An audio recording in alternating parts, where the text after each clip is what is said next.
जरा इमेजिन करो तुम एक सबवे में हो और अचानक तुम किसी वक्त में पहुंच जाते हो। क्या करोगे तुम?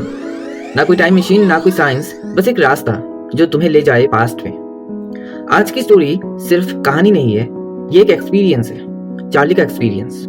और हो सकता है तुम भी कभी उस सिचुएशन में हो, क्योंकि जो उसने देखा वो सिर्फ अजीब नहीं था, ऑलमोस्ट इम्पॉसिबल था, या फिर क्या पता बिल्कुल पॉसिबल हो। Welcome to the third level, एक ऐसी जगह जहां वक्त रुकता नहीं है बल्कि बदल जाता है।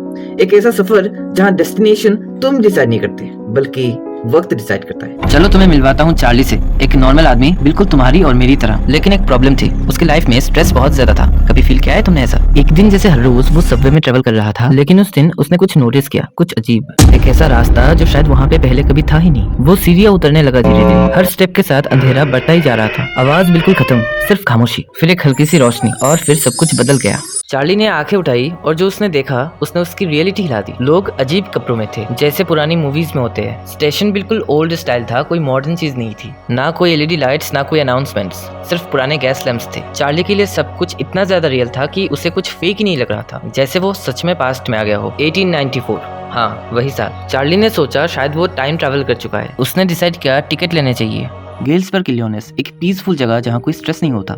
लेकिन असली प्रॉब्लम तो यहाँ शुरू होती है। चार्ली ने अपने मॉडर्न पैसे दिए, लेकिन वहाँ के क्लर्क ने पैसे लेने से मना कर दिया, क्योंकि वो पैसे उस वक्त के नहीं थे। चार्ली पैनिक कर गया, उसे लगा वो फंस गया है, और बिना सोचे समझे वो वापस भागने लगा। और फिर एकदम से सब नॉर्मल हो गया। वो वापस से मॉडर्न सबवे में था, जैसे कि कुछ हुआ ही नहीं है। लेकिन सच बताना, क्या तुम उसे इग्नोर कर पाते? उसने अपने दोस्त सैम को इन सब चीजों के बारे में बताया। सैम ने हंसकर कहा, ये सिर्फ इमेजिनेशन है, इस पे ध्यान मत दो। स्ट्रेस की वजह से तुम ऐसा फील कर रहे हो। क्या तुम सैम की बात मान लेते या फिर दोबारा ट्राई करते? चार्ली कंफ्यूज था, लेकिन कहानी यही खत्म नहीं होती। असली ट्विस्ट तो अब आता है। कुछ दिन बाद चार्ली को एक लेटर मिला, ओल्ड स्टाइल एनवेलप, पुराना पेपर। और सबसे शॉकिंग बात पता है क्या थी? वो लेटर सैम ने लिखा था, लेकिन सैम तो कह रहा था कि ये सब फेक है, और अब वो खुद ही लिख रहा है। लेटर में लिखा था, चार्ली मैंने थर्ड लेवल ढूंढ लिया है, ये जगह सच है और यहाँ सब कुछ पीसफुल है। तुम ढूंढते रहो, तुम्हें जरूर मिलेगा। अब बताओ, क्या ये सिर्फ इमेजिनेशन था या फिर सच में कोई थर्ड लेवल एग्जिस्ट करता है? एक ऐसी जगह जहां हम अपनी प्रॉब्लम से भाग सके। सच बोलना, तुमने भी कभी ऐसा सोचा है कि काश हम पास्ट में जा सके, जहां लाइफ सिंपल थी, जहां कोई प्रेशर नहीं था? शायद थर्ड लेवल वही फीलिंग है,